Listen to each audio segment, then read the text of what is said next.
Have you ever heard the quote, "Some people just can't see the forest for the trees"? Well, the opposite is also true. Some people can't see the trees for the forest, but it's not actually all their fault. A person can't help it if they are born nearsighted or farsighted, but eventually it is their responsibility to correct it as best as they can so they don't end up hurting themselves or others. In the last video, we talked about our imperfect vision and the need for corrective glasses. In this video, we are going to start using them.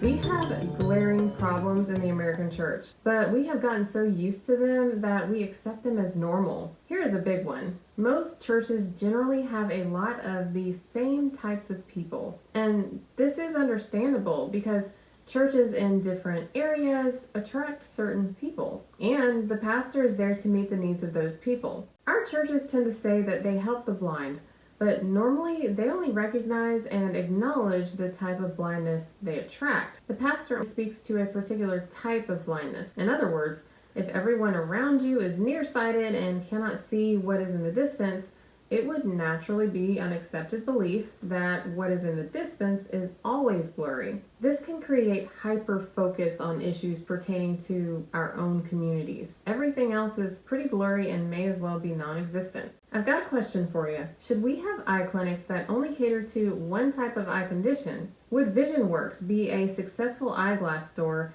if they only provided lenses for the nearsighted? Eyeglass store? Optical center? Vision center? Is there an official name? Hey, leave a comment below and tell me what you call the place that sells glasses. You know, like buying medicine is to the pharmacy, produce is the grocery store. Help a girl out. There are so many different types of eye issues. Along with nearsightedness and farsightedness, there are cataracts, stigmatism, glaucoma, clinical blindness, and color blindness, which I will specifically address in episode 7. Subscribe now and ring that notification bell so you will be notified when it drops. I promise you that it will be so beneficial to your understanding. Now, knowing that there are a whole host of eye conditions, if I was an optometrist that only sold glasses to help the nearsighted, even if I generously gave a free pair of nearsighted glasses to anyone that stepped into my clinic, I'm doing a farsighted person no good whatsoever. In fact, I would be further damaging what sight they already have because those lenses stunt his strong points. This is what happens when churches are homogenous. And I'll take the analogy a little further. Should the doctor at this nearsighted clinic get upset with the farsighted person that walks in the door? Do they realize that this person has had to deal with the limitations of farsightedness their entire lives? Would I, as the doctor, be frustrated or ashamed that I wasn't capable of handling their situation? In the last video, which I will link above, I referred to Maslow's hierarchy of needs and the different emphases that are generally to be expected from black and white churches.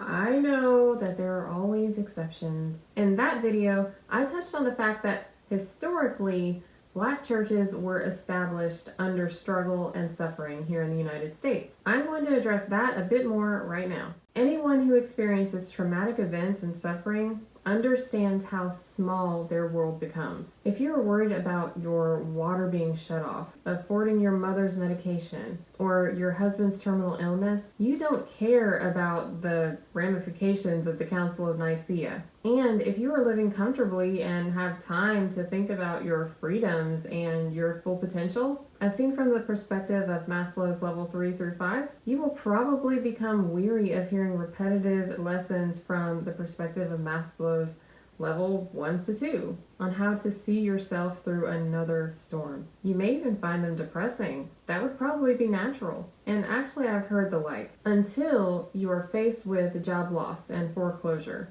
medical bills that bankrupt you, a wayward child, or a betrayal in your marriage. I spoke about hurricanes and finding common ground in episode 3. Suffering and struggle has the potential to level the playing field between all peoples, and it broadens our understanding of each other. It's what makes us human.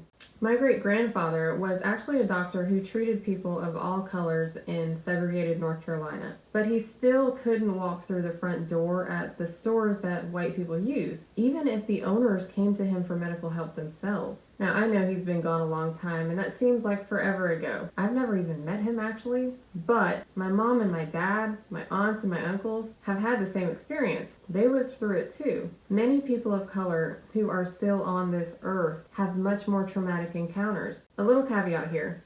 I am not saying that we are still living with systematic racism here in the United States. I might deal with that in another episode, but we are dealing with the ramifications of it. The Bible says that we are to rejoice with those who rejoice and mourn with those who mourn. But most of us, myself included, can be too self-absorbed to even consider someone else's struggle. Do we even think of our brothers and sisters in the minority churches? Instead, we go about our own issues, not entering into anyone else's or letting anyone into ours. We tend to consider those people different from us as the uttermost. Even mission boards treat inner city ministries as foreign missions when they are literally the next block over. I'm pretty sure that Jesus specifically meant proximity when he gave the example of Jerusalem, Judea, Samaria, and the uttermost, because he actually said real locations. These were actually a progression of distance. At the time of Jesus' life, Jerusalem was full of different ethnicities. After all, they were under Roman rule, so he must have meant everyone in Jerusalem, Judea, Samaria, and the uttermost. But instead we are like the priest and the Levite in Luke chapter 10. Who walked by the man that was robbed and beaten. The priest was on his way to serve God, right? Maybe he told himself the excuse of, I just don't have the time and this may require too much of me. Or maybe he thought it was probably his own fault. I'm sure he brought it on himself. I mean, I know what Samaritan communities are actually like. Or maybe he asked, how will helping him affect me negatively? Will I lose something? How long is this going to take? How much is this going to cost me? I'm guilty of asking these questions too, but what's the solution? The short answer is we are asking the wrong questions. These are all me-focused. Jesus said in the same passage, you shall love the Lord your God with all your heart and with all your soul and with all your strength and with all your mind, and love your neighbor as yourself. Now, it may seem as though I am directing much of this video towards the predominantly and historically white churches, and I kind of am, because unfortunately, your team made the flagrant fouls. Your team has to be penalized. But does this mean that all white people have become our enemy and should take on guilt of our country's history? Some blacks and some whites would say yes, and some would say no. Let me give you the opportunity to answer this question honestly yourself by giving you a hypothetical situation. If your father, who I am sure is a really wonderful person, but let's just say your father murdered my father, should I be traumatized by that? Yes. Would I forever have to live with and deal with the repercussions of that tragedy? Yes, of course. Would you have to live with the shame that your father placed on your family? Yeah. Can you ever repay me for what your father did? No. Should I expect you to stop loving your father? You might decide to make that choice, but even if I'd want you to, it's not my place to judge that.